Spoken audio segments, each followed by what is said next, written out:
Courier वाला एक घर की घंटी बजाता है और एक 60 वर्षीय बुजुर्ग किशोर कुमार घर से बाहर निकलते हैं। पूछते हैं कि भाई क्या बात है। कुरियर वाला कहता है कि सर आपके नाम से एक पार्सल है। इस पर जब पार्सल की बात आती है तो वे कहते हैं कि मैंने तो कोई ऑर्डर नहीं दिया, फिर किस चीज़ का पार्सल है। कुरियर बॉय कहता है मुझे कुछ नहीं पता, जो भी सामान है मैं तो यहाँ लेकर आता हूँ और जिसका पता लिखा होता है उसके पते पर पहुँचा देता हूँ। इस कुरियर के अंदर क्या है, ये पूछने पर वह कहता है साहब मुझे कुछ नहीं पता, ये बॉक्स है, आप इसे ले लीजिए और इसके बदले में आपको कोई भी चार्ज नहीं देना पड़ेगा। 60 वर्षीय बुजुर्ग व्यक्ति ने उस कुरियर को ले लिया और उस कुरियर को लेने के बाद जब उसे खोला तो देखा उस डिब्बे के अंदर एक नया मोबाइल है। मोबाइल के साथ एक नया सिम कार्ड भी है। उस बुजुर्ग व्यक्ति को याद आया कि अभी 2 से 3 दिन पहले एक कॉल आई थी सिटी बैंक से। वे कह रहे थे कि क्रेडिट कार्ड का एक ऑफर निकला था, उसमें लकी ड्रॉ में आपका मोबाइल और सिम कार्ड निकला है। ये तो बिल्कुल सच है। पूरे घर को ये बात पता चलती है, सब के सब खुश हो जाते हैं। इसके बाद उस मोबाइल में सिम कार्ड लगाने के बाद कुछ जानकारियां मांगी जाती है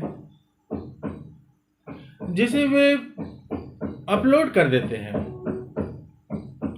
सिम कार्ड शुरू हो जाता है।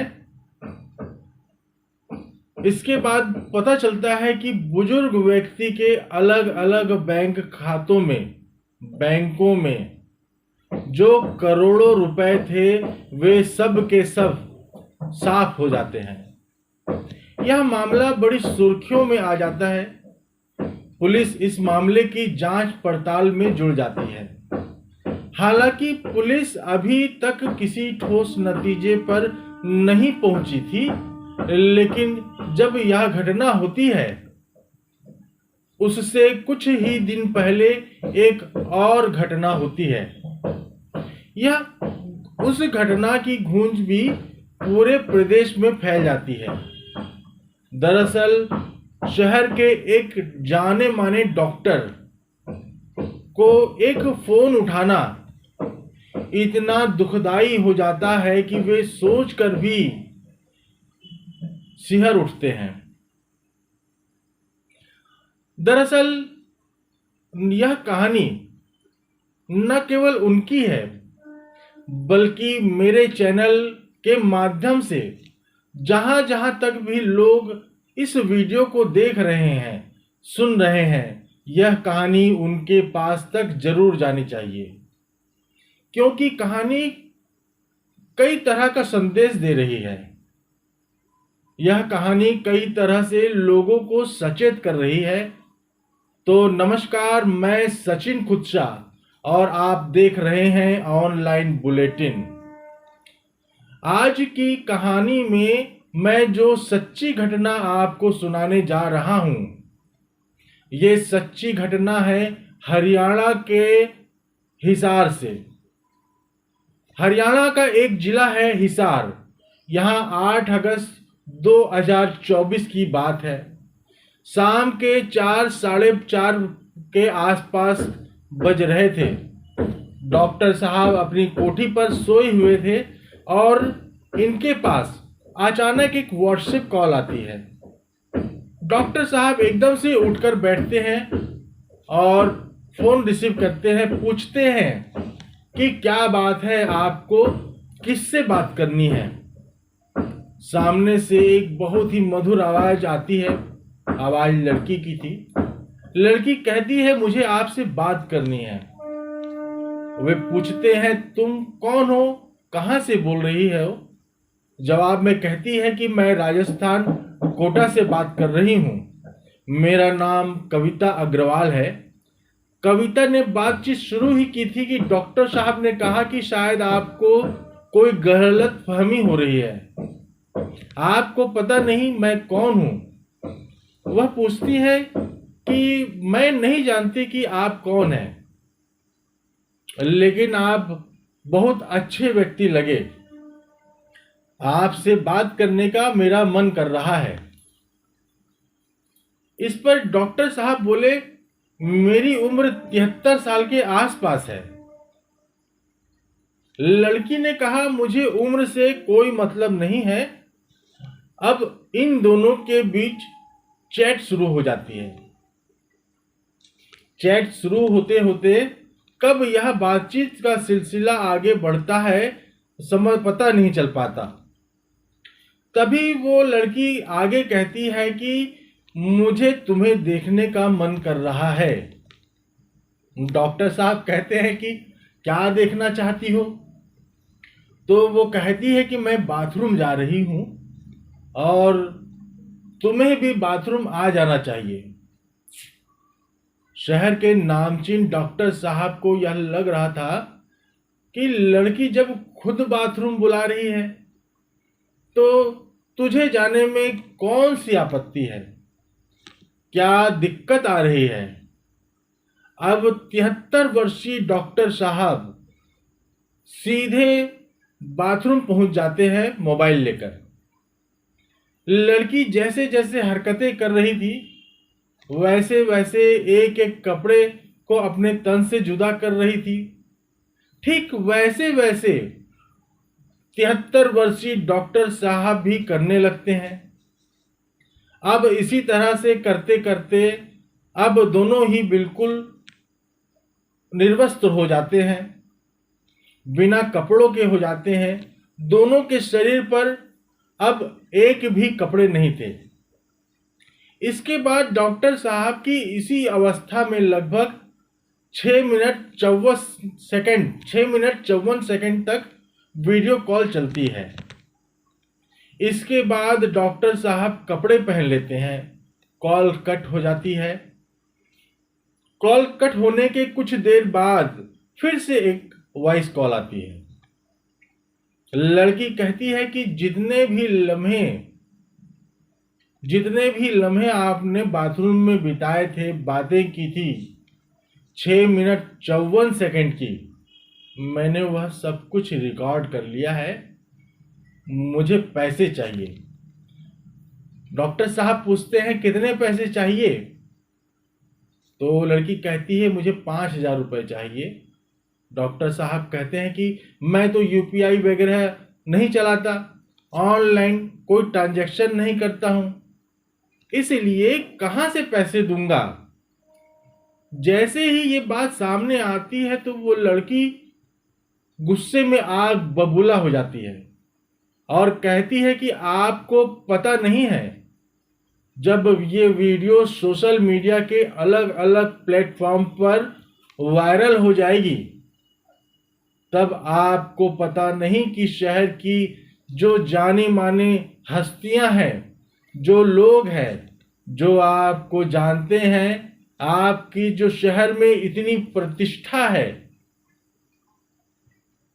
आपके चाहे वो राजनीति में हो, चाहे वो प्रशासन में हो, चाहे वो शासन में हो, जहां जहां तक आपकी पहुंच है वहां वहां के लोग आपको बिना कपड़ों के नंगा देखेंगे और बिना कपड़ों के आपने जो इतनी गंदी संधी हरकतें की हैं वह सब देखेंगे तो शायद आपकी जो इज्जत है वो मटिया मिट हो सकती है। अब इतना बोलने के बाद लड़की ने फोन कट कर दिया। फोन के कट हो जाने के बाद डॉक्टर साहब थोड़ी देर के लिए सोचने पर मजबूर हो जाते हैं कि आखिरकार यह लड़की क्या कहकर चली गई। कुछ देर बाद डॉक्टर साहब को होश आता है। उन्हें अपनी गलती का एहसास होता है और उन्हें लगता है कि कुछ जरूर गलत हो गया है। तभी उस लड़की को वापस 73 वर्षीय डॉक्टर साहब कॉल बैक करते हैं, लेकिन सामने से नंबर स्विच ऑफ आ रहा था। इस तरह से जब नंबर स्विच ऑफ आ रहा था, डॉक्टर साहब परेशान हो जाते हैं। इसके बाद 8 अगस्त 2024 की ये घटना होती है। 9 अगस्त बीत जाता है, 10 अगस्त भी बीत जाता है, लेकिन कोई कॉल नहीं आ रही थी। डॉक्टर साहब कॉल करने की कोशिश कर रहे थे, वे लगातार कॉल कर रहे थे, लेकिन कॉल नहीं लग पा रही थी। और इसी तरह 11 अगस्त 2024 भी बीत जाता है। अब डॉक्टर साहब को लगता है कि यह सब फेक था, फर्जी था, कोई दिक्कत नहीं है, कोई परेशानी नहीं है, शायद कोई मजाक कर रहा था। अब कोई टेंशन भी नहीं है, क्योंकि 3-4 दिन इस घटना को हुए बीत चुके थे। अब अगले ही दिन यानी कि 12 अगस्त 2024 की दोपहर 12 बजे के आसपास का वक्त हो रहा था। एक वीडियो कॉल आती है और वीडियो कॉल को फिर से डॉक्टर साहब ने ओके कर दिया। तो उन्होंने देखा सामने एक व्यक्ति ऑफिसर की वर्दी पहने हुआ बैठा है। वह व्यक्ति अपने आप को राम पांडे बताता है, कहता है कि मैं सीबीआई से इंस्पेक्टर बात कर रहा हूं। डॉक्टर साहब, आपकी एक वीडियो है जो सोशल मीडिया पर वायरल हो रही है। आप इस रूप में बिल्कुल भी अच्छे नहीं लग रहे हैं। जैसे ही डॉक्टर साहब ने उस वर्दी पहने हुए व्यक्ति को देखा तो वे डर जाते हैं, घबरा जाते हैं और मानो उनके पैरों तले जमीन खिसक जाती है। तभी वे जो सीबीआई का ऑफिसर होता है वो कहता है कि आपको परेशान होने की बिल्कुल भी ज़रूरत नहीं है। दरअसल मैं आपको परेशान नहीं करना चाहता, लेकिन मेरी मजबूरी है, क्योंकि यह वीडियो मेरे पास आई है। इस वीडियो के साथ शिकायत भी आई है। मुझे तो कार्रवाई करनी ही पड़ेगी, इसलिए मैं नहीं चाहता कि आपके ऊपर कोई बड़ी कार्रवाई हो। जिस तरह से आप एक प्रतिष्ठित व्यक्ति हैं, आपका शहर में नाम है, इस हिसाब से मैं आपको थोड़ी सी राहत दे सकता हूं। मैं आपको परेशान नहीं करना चाहता, लेकिन यह वीडियो मेरे पास आया है और इस वीडियो की कंप्लेन हुई है। कार्रवाई तो मुझे करना ही है। मैं नहीं चाहता कि आप पर कोई बड़ी कार्रवाई हो। आप शहर के प्रतिष्ठित डॉक्टर हैं, शहर में आपका बड़ा नाम है। इस हिसाब से मैं आपको थोड़ी सी राहत दे सकता हूं। तो बोले क्या? बोले राहत के नाम पर यह वीडियो YouTube पर अपलोड ना हो जाए, इसके लिए मैं YouTube के एक अधिकारी जिनका नाम संजय सिंह जाधव है, उनको मैं ये नंबर ट्रांसफ़र कर रहा हूं। वो आपसे बात करेंगे और आप दोनों जानो कि किस तरह तरकीब से इस मामले में सेटलमेंट हो सकता है। जैसे ही राम सिंह यादव का कॉल उस डॉक्टर के पास पहुंचता है तो वह डॉक्टर को पहले तो डराता है, धमकाता है। इसके बाद कहता है कि तुम्हें शर्म नहीं आती? इस उम्र में तुम इस तरह से एक लड़की के सामने बिल्कुल नंगे हो जाते हो। डॉक्टर साहब कहते हैं अब जो गलती हुई है उसके लिए माफ कर दीजिए। अब मुझे बताइए करना क्या होगा। तो कहते हैं कि आपको 3 लाख रुपए अभी के अभी जमा करने होंगे, और आप जब यह जमा कर दोगे तो यह वीडियो YouTube से हट जाएगी। डॉक्टर साहब डर जाते हैं और चुपके से अपनी पत्नी के अकाउंट से रुपए RTGS कर देते हैं, ट्रांसफर कर देते हैं। इसके बाद फिर थोड़ी तसल्ली हो जाती है कि चलो 3 लाख रुपए गए, छुटकारा तो मिला।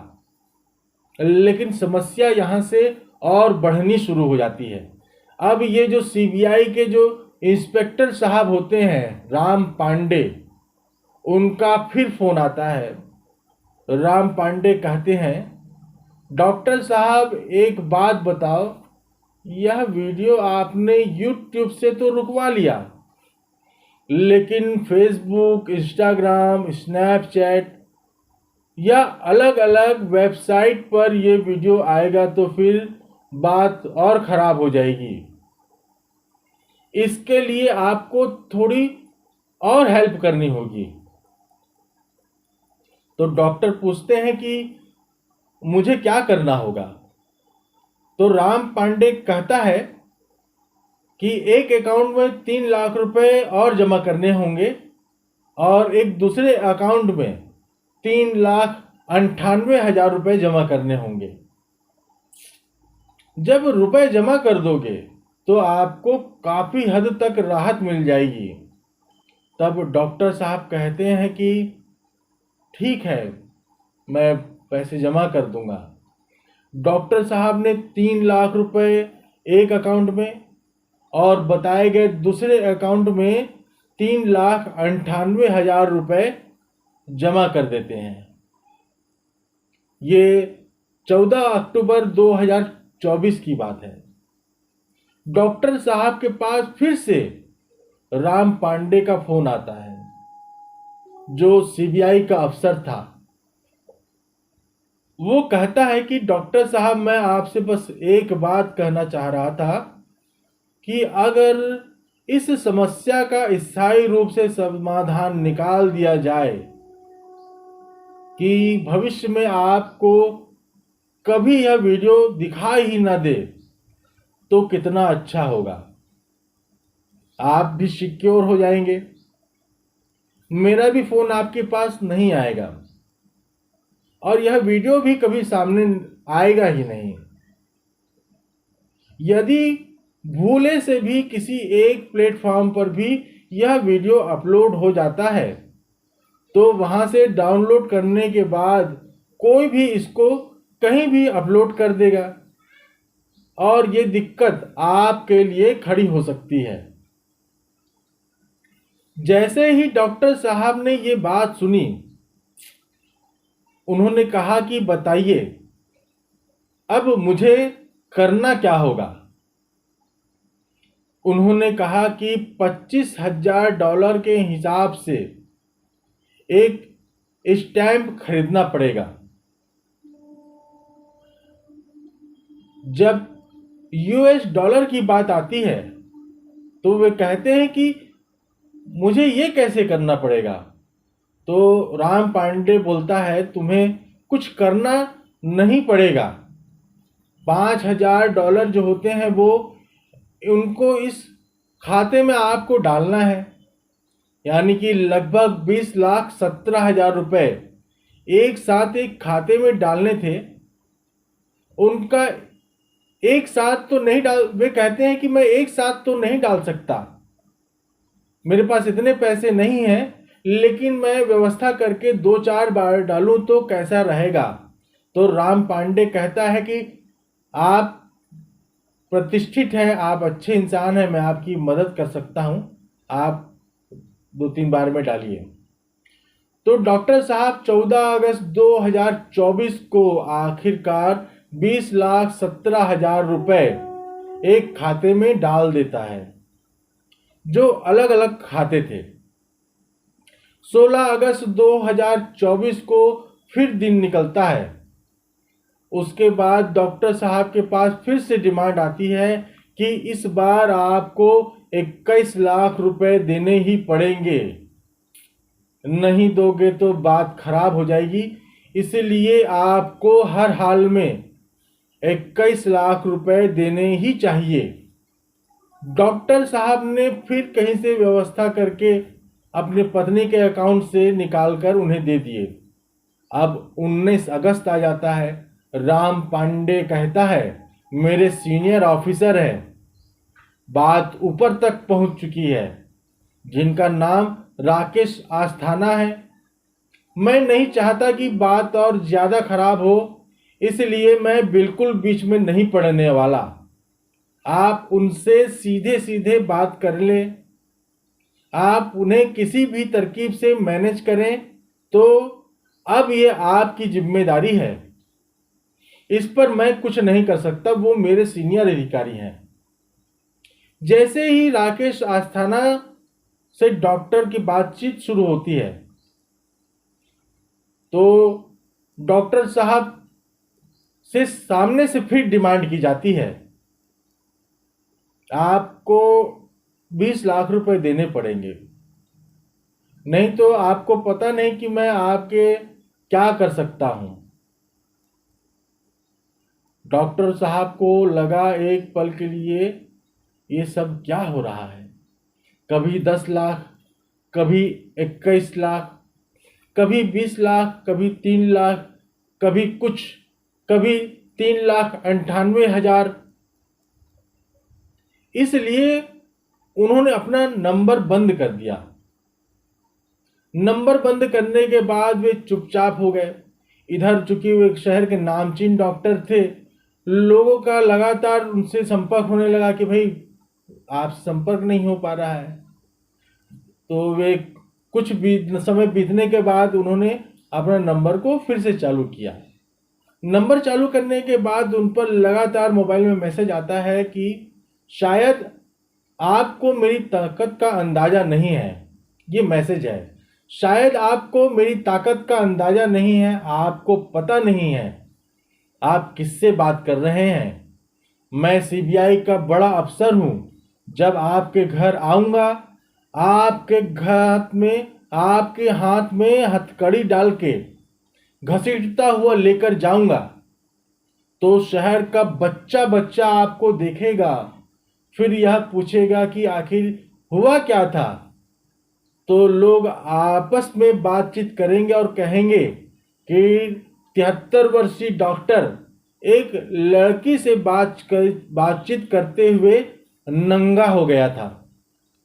जब डॉक्टर साहब को कुछ इस तरह से डराया धमकाया गया, तो 73 साल के जो डॉक्टर है वो कहते हैं, ठीक है बताइए अब क्या करना है। तब और पैसे की डिमांड की जाती है। कहते हैं पूरे पैसे नहीं दिए तो जो वीडियो है वह सोशल मीडिया पर वायरल किया जाएगा। इसके बाद उन्होंने 3 लाख रुपए और दे दिए। अब 22 अगस्त 2024 की रात 10 बजे के आसपास फिर से फोन आया और धमकाया कि डॉक्टर साहब 10 लाख रुपए चाहिए। अब 23 अगस्त 2024 की फिर बात होती है। डॉक्टर साहब को फिर फोन आता है। सामने वाला कहता है कि देखो इतने सारे अधिकारी हैं, स्टाफ हैं, सबको मैनेज करना है, 15 लाख रुपए आपको और देने पड़ेंगे। डॉक्टर साहब ने फिर 15 लाख की व्यवस्था करके उनको दे दिया। इस तरह दलदल में लगातार डॉक्टर साहब धंसते चले गए। सामने से फोन आ रहे थे, तो उसके बाद डॉक्टर साहब को लगने लगा कि सारे अधिकारी कर्मचारी मैनेज होते जा रहे हैं, सब लोग मैनेज हो चुके हैं, अब कोई दिक्कत की बात नहीं है। लेकिन इसके बाद 27 अगस्त 2024 को एक बार फिर से फोन की घंटी बजती है। डॉक्टर साहब को कहा जाता है कि आपको शायद अंदाजा नहीं है, बात बहुत बिगड़ चुकी है। जिस लड़की से आप बातचीत कर रहे थे ना, नंगे होकर, उस लड़की ने अपनी जान दे दी है। अब देखना, ये तो आपको या तो आपको उम्र कैद की सजा होगी या फांसी की सजा होगी। डॉक्टर साहब बोलते हैं कैसी बात कर रहे हो? तो सामने से कहता है कि बात मजाक नहीं कर रहा हूं। उस लड़की ने आत्महत्या कर लिया है और एक नोट जारी किया है। उस नोट में आपका नाम, आपका एड्रेस और वीडियो के बारे में मेंशन किया गया है। इसलिए आपका फंसना तो एकदम तय है। डॉक्टर साहब कहते हैं कि मुझे किसी तरकीब से बचाओ। तभी अधिकारी कहता है कि बचने की तो मैं बचा लूंगा, लेकिन आपको 30 लाख रुपए देने पड़ेंगे। यह लड़की के परिवार को देना होगा। मेरी पहले ही मृत लड़की के परिवार से बातचीत हो चुकी है। वे 30 लाख रुपए लेने को तैयार है और केस आगे नहीं बढ़ाएंगे। डॉक्टर बोले चलो भाई 30 लाख रुपए और सही। वे 30 लाख रुपए दे देते हैं। अब डॉक्टर को लग रहा था कि चलो यह भी मैनेज हो गया, लड़की भी मर गई, विवाद खत्म, घर वालों को पैसे दे दिए, अब आगे कुछ नहीं होगा। लेकिन मामला कोर्ट पहुंच चुका था। अब कोर्ट में जज साहब के नाम से पैसे मांगे जाते हैं। तो जज साहब से बातचीत हो जाती है और जज साहब कहते हैं कि 15 लाख रुपए लगेंगे। यानी कि अब 15 लाख रुपए की डिमांड जज साहब की पूरी कर दी जाती है। जैसे ही जज साहब की डिमांड 15 लाख रुपए पूरी की जाती है, तो जज साहब के दोबारा फोन आता है।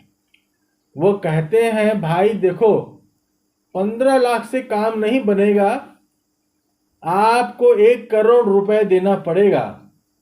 अब जब 1 करोड़ रुपए की बात आती है तो डॉक्टर साहब बोलते हैं कि अब तो मेरे पास कुछ बचा ही नहीं। यानी कि मेरी जो कुल जमा पूंजी थी 1,34,65,500 रुपए, मैं तो आपको दे चुका हूं। अब मेरे पास कोई पैसे नहीं है। डॉक्टर साहब रोने लगते हैं, गिड़गिड़ाने लगते हैं। लेकिन सामने वाली जो पार्टी थी उसने कहा कि कोई भी नहीं आपको बचा सकता, आपको पैसे देने ही पड़ेंगे। डॉक्टर साहब के पास से महज 24 दिन में 24 डेज में 1,24,65,500 रुपए वसूले जा चुके थे। डॉक्टर साहब परेशान थे। डॉक्टर साहब की नींद उड़ चुकी थी कि आखिर 31 अगस्त 2024 की बात है।